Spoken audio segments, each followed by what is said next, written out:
Assalamualaikum warahmatullahi wabarakatuh. Selamat malam sahabat semua. Hari ini kita akan membahas tentang bagaimana cara memulai bisnis dengan pendekatan IPO model. Pertama yang akan kita pelajari adalah di mana teman-teman harus menetapkan tujuan. Harus menetapkan tujuan dengan pertanyaan what is your goal? Di mana pertanyaan ini akan penting sekali untuk sahabat semua. Apa tujuan dari teman-teman semua, daripada sahabat semua untuk memulai bisnis? Kita akan melihat dari sisi pribadi kita, keluarga, dan masyarakat. Apa tujuan kita memulai bisnis untuk diri kita, keluarga, dan masyarakat? Ditulis semuanya. Kemudian kesuksesan itu paling tidak ada 5 jenis kesuksesan. Yang pertama adalah kesuksesan secara spiritual, yang kedua adalah secara kesehatan, yang ketiga secara ilmu, yang keempat secara harta, dan yang kelima adalah kesuksesan secara keluarga. Jadi kesuksesan tidak hanya diukur dari material saja, walaupun kita akan membahas tentang bagaimana sukses bisnis akan diukur dari sisi material. Baik, yang berikutnya adalah kami akan mengajukan pertanyaan sebagaimana banyak ditanyakan oleh orang tentang bagaimana memulai bisnis, yaitu pertanyaan pertama adalah apa sih bisnis yang bagus? Apa itu bisnis yang bagus? Ini adalah pertanyaan mendasar pertama kali orang yang baru belajar bisnis. Oke, kita akan mendapatkan jawaban-jawaban dari pertanyaan tadi. Pertama adalah bisnis yang bagus adalah sesuai dengan hobi. Yang kedua adalah bisa dikerjakan di rumah. Yang ketiga adalah bisnis yang tanpa modal. Yang keempat adalah bisnis yang dikasih modal, diberikan modal kepada kita. Kemudian bisnis yang bagus itu apa? Bisnis yang sesuai dengan keahlian, sesuai dengan pengalaman. Dan yang terakhir, bisnis yang bagus adalah bisnis yang tidak perlu karyawan, kita sendiri yang mengerjakan. Dipertanyakan kembali, apa betul? Apakah betul ini bisnis yang bagus? Oke, yang berikutnya. Ini adalah pertanyaan yang diajukan oleh orang yang sudah pernah kuliah, pernah ikut kursus, pernah ikut training dan lain-lain, ikut materi-materi di media-media online dan lain-lain, di buku dan sebagainya, akan memberikan pertanyaan apa itu bisnis yang profitable. Ya, bisnis yang profitable itu apa? Kemudian kita akan memulai dengan asumsi-asumsi bisnis yang untung atau marginnya tinggi dan besar, bisnisnya untungnya besar. Bisnis yang profitable itu adalah bisnis yang unik, yang berbeda. Ini bisnis yang profitable. Kemudian kita berpikir bisnis yang blue ocean. Nah, ini sudah terkenal di kalangan orang-orang ikut training. Blue ocean, bisnis yang tidak punya pesaing. Kemudian bisnis yang inovatif, bisnis yang banyak berinovasi sehingga ini bisa menjadi menarik dan profitable. Yang berikutnya bisnis yang pionir, bisnis yang pertama kali belum ada yang melakukan, saya pionir, saya yang pertama kali melakukannya, sehingga ini dianggap sebagai bisnis yang profitable. Yang berikutnya adalah bisnis dengan kualitas tinggi, dengan high quality. Pak, saya berbisnis dengan produk-produk yang high quality. Ada lagi yang berpikir bisnis yang profitable adalah bisnis dengan produk-produk yang langka didapatkan, yang jarang ada yang menjual. Pak, ini produknya, barangnya langka. Itu dianggap sebagai bisnis yang profitable. Yang terakhir adalah, Pak, produk yang saya selalu jual ini adalah produk terbaik, sehingga itu dianggap profitable. Apakah memang seperti itu? Baik. Yang terakhir, pertanyaan yang akan diajukan pada akhirnya adalah apa itu bisnis yang ramai dan laris? Jawabannya ternyata akan muncul dengan jawaban-jawaban yang sederhana, yaitu bisnis sembako, Pak, bisnis makanan, bisnis fashion, bisnis baju, bisnis yang lagi trending, bisnis yang musiman, yang musim ini lagi rame. Wah, sekarang lagi musim virus corona. Wah, berarti bagaimana cara apapun yang berhubungan dengan bisnis ini akan menjadi booming, akan menjadi menarik. Kemudian bisnis supplier atau vendor, bisnis yang pembelinya sudah jelas, kita tinggal jual ke sana, perusahaan, institusi, dan lain-lain.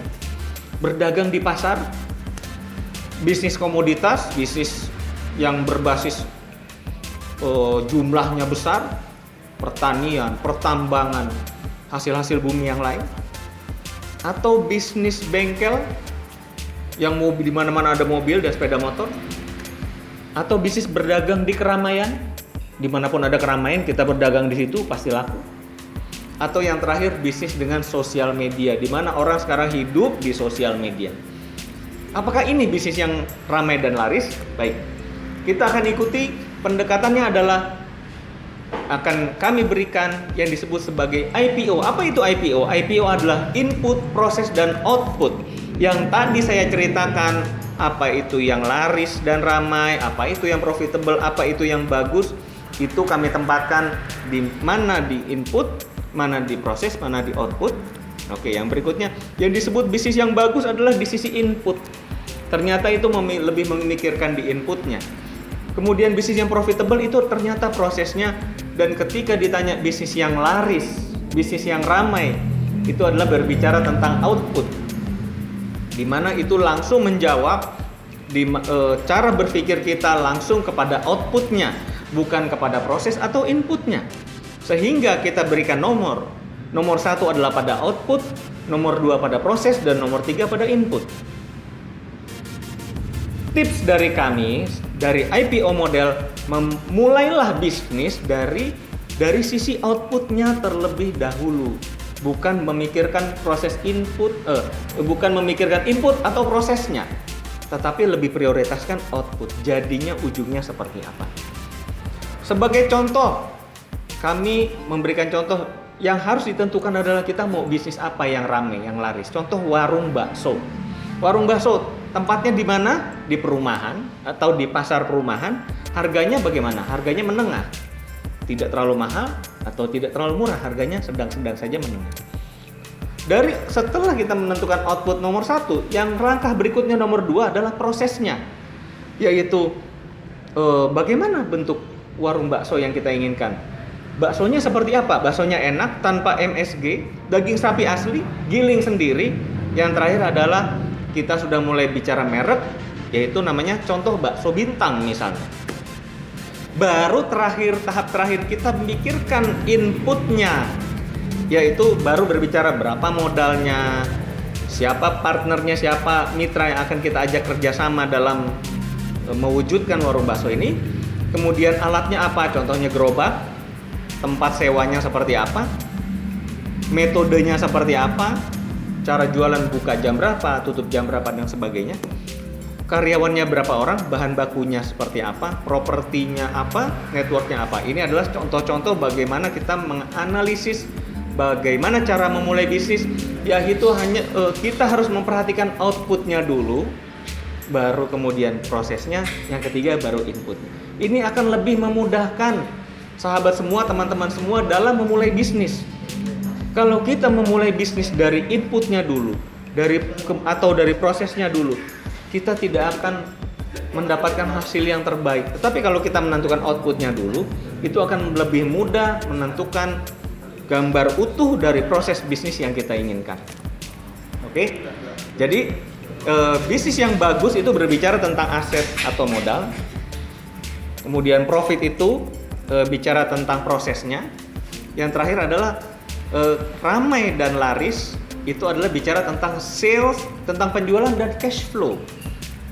Ketika kita memulai bisnis dari mana yang uangnya paling banyak, yang uangnya paling cepat didapat, itu akan memudahkan kita untuk kemudian menghitung profit, dan kemudian pada akhirnya kita menghitung modalnya berapa, yang pada ujungnya, pada akhirnya adalah akan menghasilkan aset untuk kita. Dengan IPO model ini, kita dapat lebih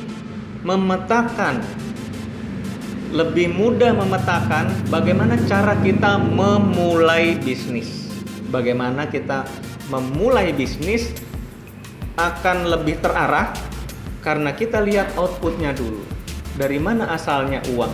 Bagaimana uang itu datang terlebih dahulu? Bisnisnya seperti apa? Baru kita lihat prosesnya, baru kita lihat inputnya seperti apa. Jadi kita lihat hasil akhirnya dulu, baru kemudian kita melihat sumber daya kita, kemampuan kita. Kalau ternyata kita belum mampu, kita bisa bekerja sama dengan orang lain. Kita bisa bekerja sama, kita mengajukan kerjasama sehingga output itu bisa terwujud. Ya, jadi banyak orang bingung, Pak, saya bisnis ini nggak punya modal, saya nggak tahu caranya. Padahal itu pertanyaan yang berikutnya setelah kita ajukan, setelah kita punya outputnya, hasilnya, kita mau bisnis seperti apa. Baik Bapak Ibu sekalian, dengan pendekatan IPO model ini, Bapak Ibu sekarang jadi lebih mudah menentukan ingin berbisnis apa. Bukan kemudian berpikir saya ini modalnya berapa, bagaimana caranya, itu diajukan setelah kita tahu endingnya, setelah tahu outputnya seperti apa, baru kemudian kita pikirkan proses dan inputnya. Sekian dari saya, selamat mencoba. Kalau ada yang ingin ditanyakan, ada yang ingin didiskusikan, silahkan berdiskusi dengan kami di IPO Coaching. Dengan pendekatan IPO model, kami harapkan Bapak Ibu segera bisa mulai berpikir, mulai mengembangkan usaha, memulai usaha Bapak Ibu sekalian. Sampai bertemu, sampai jumpa lagi. Wassalamualaikum warahmatullahi wabarakatuh.